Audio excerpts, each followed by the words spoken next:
Hello and welcome to this Monday's weekly market briefing. We've got lots to talk about, but firstly, Chinese borrowers default in record numbers as economic crisis deepens, as well as that US warship and commercial vessels are attacked in the Red Sea, says the Pentagon, as well as that tech funds now adopt private equity structure in a bid to deal with the economic conditions. But we'll come to that near the end. But we've got lots to talk about on the charts and the economic calendar also.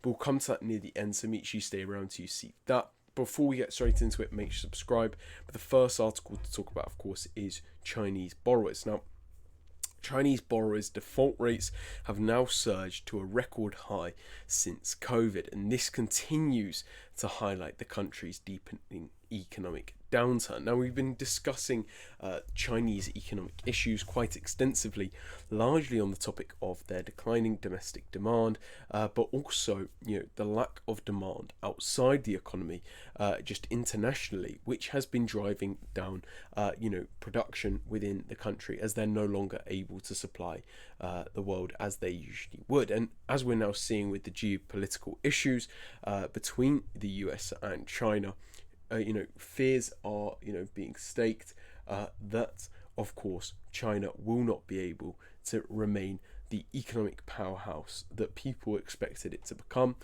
with many US businesses diversifying their supply chains out and away from China, as we've seen now with the US expanding business relations with Vietnam. And if that is the case, this can dramatically affect, China further, which is already, struggling with a debt crisis, and large issues within its property sector. So it's extensive issues that we're seeing in China.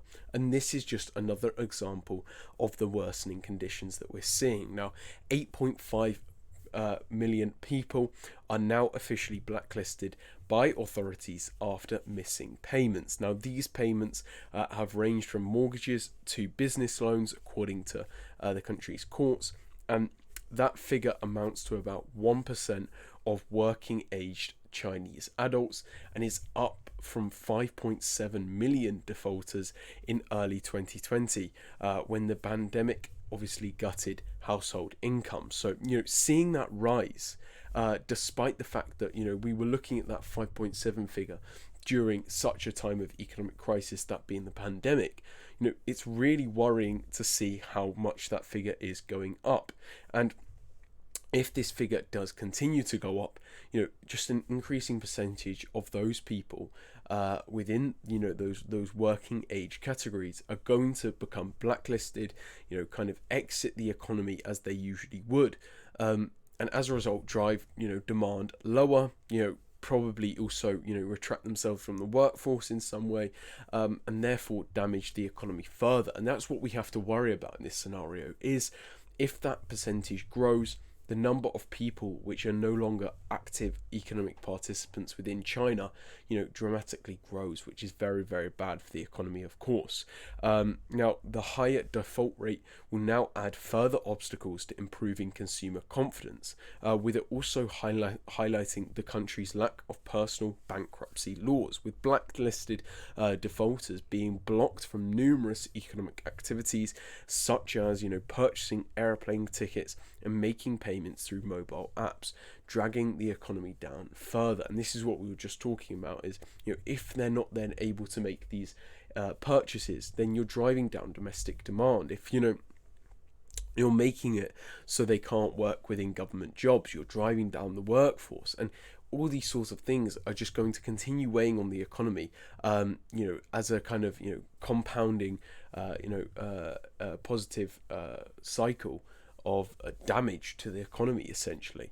With this rise in default rates being seen with financial obligations becoming unmanageable, as wage growth has stalled or turned negative in the midst of an economic slowdown. So this is the reason why that default rate is going up, with youth unemployment also hitting a record 21.3% in June, which prompted authorities to stop taking count.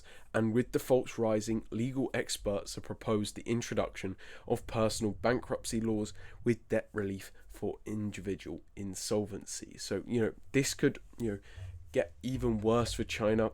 It's an added worry for those invested in China in any capacity, and could of course end up dramatically affecting the global economy, since China does kind of remain that global industrial powerhouse, the exporter to the world. And so if we are seeing this issue growing within the economy, we could see that kind of affecting supply chains around the world, of course. So keep your eyes on this most definitely. Next article to talk about though is US warships and commercial vessels in the Red Sea. Now, a US warship and several commercial vessels came under attack in the Red Sea on Sunday, and this comes as a potential escalation from Israel's conflict with Hamas in a trade corridor, which is very vital, of course. Now, we've been covering, the war between Israel and Hamas quite extensively. Obviously, the ceasefire has now ended, but continuously almost ignoring the ceasefire, the Houthis, a Shiite militia group funded by Iran, based in Yemen, that have been operating quite successfully in their operations throughout the Yemeni civil war, have in fact, been attacking many warships and commercial vessels surrounding Yemen, as Yemen does border this important trade corridor of the Red Sea, and therefore kind of has that geopolitical strategic position, which affects the economy most definitely. Now, the Houthis have promised to get involved on the side of Hamas, and therefore have sent numerous missiles, rockets and drones at Israel, and now US warships, with previously, when the first kind of missiles and drones were sent by the Houthis, the US warships did initially shoot them down, with there now being an increasing presence of US naval activity around Yemen in response to these rising geopolitical tensions. And therefore, we're now seeing these tensions rise further, with the Houthis now targeting these warships, with obviously the potential of this conflict escalating into something more regional, or even the US somehow getting involved, maybe by intervening in Yemen, which could of course drive geopolitical tensions through the roof. Now, the US warship USS Carney has been operating in the region and had shot down drones and missiles fired from Yemen in recent weeks. And this is what I was just talking about, is this warship and others within the Red Sea and the surrounding areas owned by the US have been kind of protecting Israel on the kind of international waters front, with the Houthis, being some distance away from Israel, and therefore when they're firing these missiles, they're kind of traveling through that trajectory along the Red Sea, enabling the US warships in the area to shoot them down. But obviously this could cause the Houthis to increase their attacks on the US, and therefore prompt some kind of war between those two kind of geopolitical actors. Now, the Shia militia group, the Houthis, claimed responsibility for targeting the two ships, and these attacks underline fears that the conflict between Israel and Hamas could spread across the Middle East and therefore affect global stability and global trade, as after all, because of where Yemen is situated, if these attacks, stay quite rampant and increase, this corridor, could get closed, and therefore weigh on global trade massively. And considering that around the world we're already experiencing kind of global economic downturns and supply chain issues, which are also driving up inflation, a shutdown of this kind of route could massively affect the economies of the world in those ways, and therefore damage kind of international relations, damage trust in governments and the financial institutions, and just affect the world in a very poor manner. And therefore this is why it's so important to stay on top of this stuff, because geopolitics and these small scale skirmishes can quite quickly turn into something very, very big and affect the largest economies of the world very, very fast. Now, The Red Sea is one of the most important trade corridors of the world, and it does connect Asia and Europe. So think about that kind of trade corridor being shut off and then forcing trade to go around in other ways. This will massively affect shipping times, the entire supply chain of companies and countries, risk food insecurity as we go into winter, and, all these sorts of factors which would weigh on the globe and possibly prompt a US invasion into Yemen, let's say, or UN intervention, or, further intervention by Saudi Arabia. And this could all heavily affect and create a regional conflict within the area of the Middle East, and therefore drive up oil prices, which will massively affect markets, of course. But as tensions rise with the Houthi forces boarding and hijacking a car carrier, risks are very high for these shipping companies to ship through this area. And as a result, Israeli-owned ships have now seen their operators diverting away from the region, which obviously is something, very much on the mind of other companies shipping through the area. And ship owners are becoming increasingly concerned about the Houthis' ability to determine what is and what isn't an Israeli-owned ship. As after all, if the Houthis somehow, misfire or fire at the kind of wrong, ship, which they believe is Israeli or believe is a warship, and then, kill another country's crew, or, kill a crew of a ship, and destroy a ship owned by a very, very different country to the ones that we're talking about, then this could prompt an invasion by that country as well, and weigh on geopolitical tensions further, which is why we're continuing to talk about this. So keep your eyes on this, as it is massively affecting the world. Now, next to talk about is tech funds adopting private equity strategies. Now, Silicon Valley venture capital firms are rushing to create private equity style structures, and this is in an act to protect their portfolios and return money to investors, with VC funds that invest in tech startups typically run for 10 years, with an option to extend for 2 years, at which point their backers expect a return on investment, without which they cannot force a sale of portfolio companies or shut them down. But providing those returns have been problematic, and thus secondary investment vehicles called continuation funds are being set up to allow VC firms to reset the clock for 7 years on some assets in old funds by selling them to a new vehicle that they also control, with this allowing VC fund backers to roll over their investment or exit. Others are restructuring in ways which slice the fund's assets, which a slice, of the fund's assets are sold to new investors, providing the capital to sell off and, pay out those original investors, with large financial institutions such as Goldman Sachs and Jefferies offering these secondary investment tools. So this is important to note, of course, as well as, looking at the way the finance industry is restructuring as we kind of still come out of the COVID pandemic era is very interesting, with these high interest rates, damaging the ability for these tech funds to grow their kind of strategies and their funds. We are seeing this kind of new ways to solve these issues develop, and that's why it's so important to stay on top of.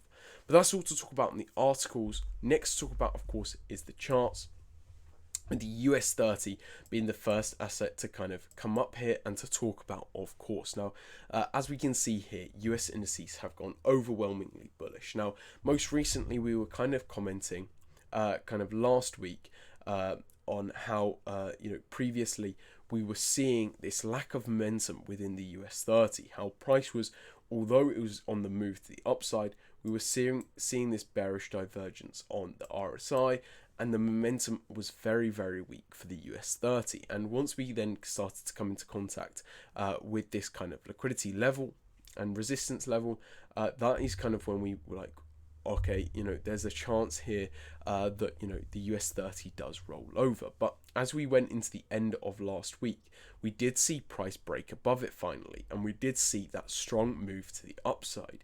And on Friday especially, we saw an extremely strong move even further to the upside, obviously playing off the back of previous inflation data from around the world and the US included. And therefore, it does seem that we are expecting lower interest rates worldwide and sooner than previously expected, which is why we're now seeing US indices make a strong run to the upside. And if we're looking for prior areas to which we would see price is now coming into contact with, we haven't seen these levels all the way since January of 2022. Which is very, very, very significant, because it now shows that quite possibly US indices are now back on the move to kind of safe territory, and into territories where new highs can be made, a era of new growth where lower interest rates are once again reintroduced, and we're seeing that low inflation anyway. And so this is why it's so important to stay on top with in relation to the US 30, as if we are now out of this kind of period of stagnation, now we're expecting these lower interest rates. How far can US indices go? So keep your eyes on this. Next to talk about though is the dollar, which we did kind of highlight last week was forming this kind of bearish channel, and as to highlight this bearish channel, it does seem that price did come up and kind of bounce off this trend line to the downside and continue to the downside. However, then we did see this false breakout, as you can see here, where price tested moving outside of this bearish channel. But as we can see now, price failed to do such and has moved away from that 6180 Fibonacci mark and is now seemingly making a move to the downside. So going into this week, what will be interesting to see is, now that we've tested these areas, now that we've tested that trend line, will price now make a run even further to the downside and break these lows around here, around the 102.46 mark? So this is why it's important to stay on top of it, because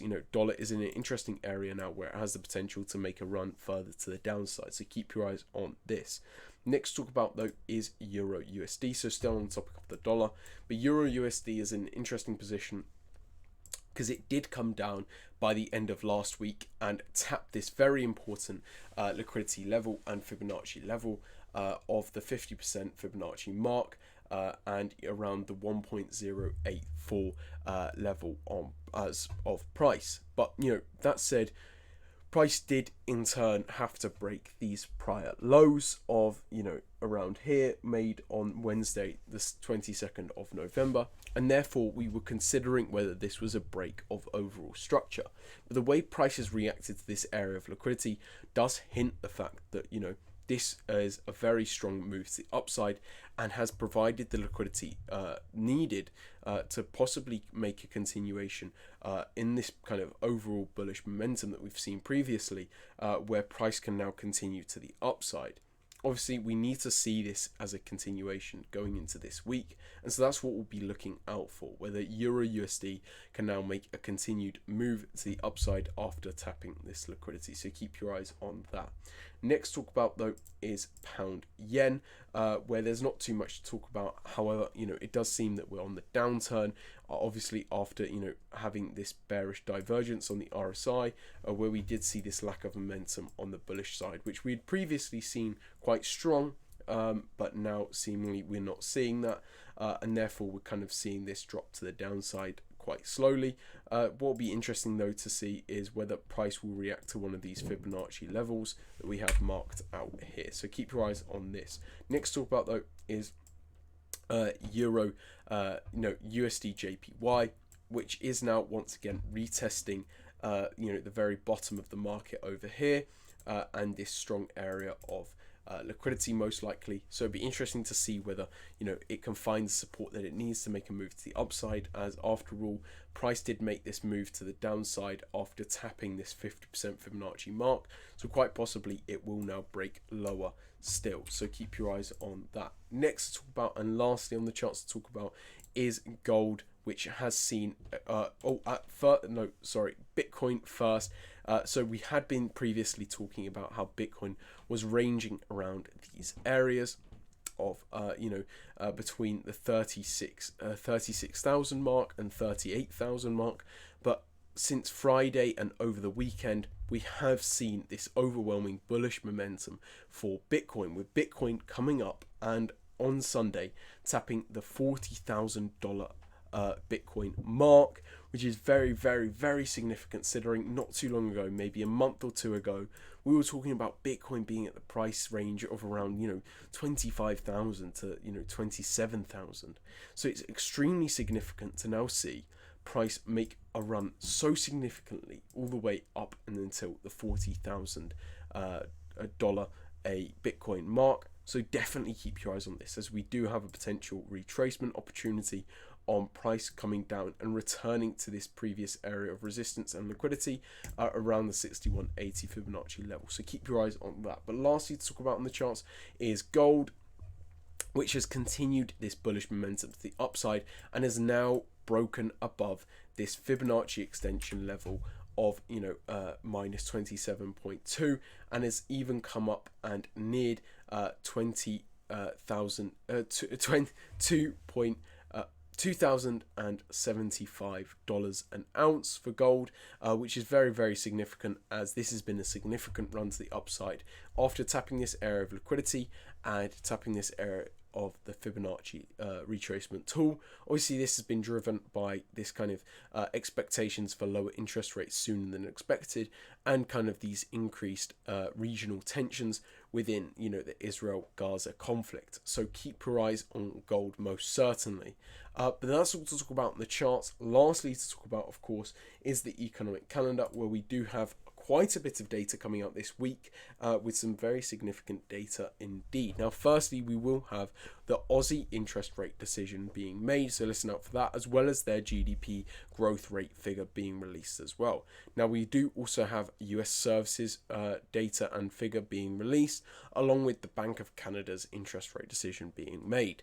As well as that, we will be getting the ECB's GDP growth rate figure being released, along with the Japanese GDP growth rate figure being released. As well as that, we will be getting German inflation rate figure, along with US NFP data and their unemployment figure. And that's the key one to be listening out for, of course, as that will be highly influencing the market most definitely.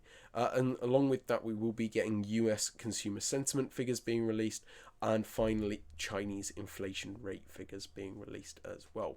But that's all to talk about on the economic calendar. We've covered a lot on the articles as well, and lots on the charts, but that's all from us at Wildwood Capital. Hope you have a great trading week and Monday. That's all from us. Have a great one. See you later. Bye.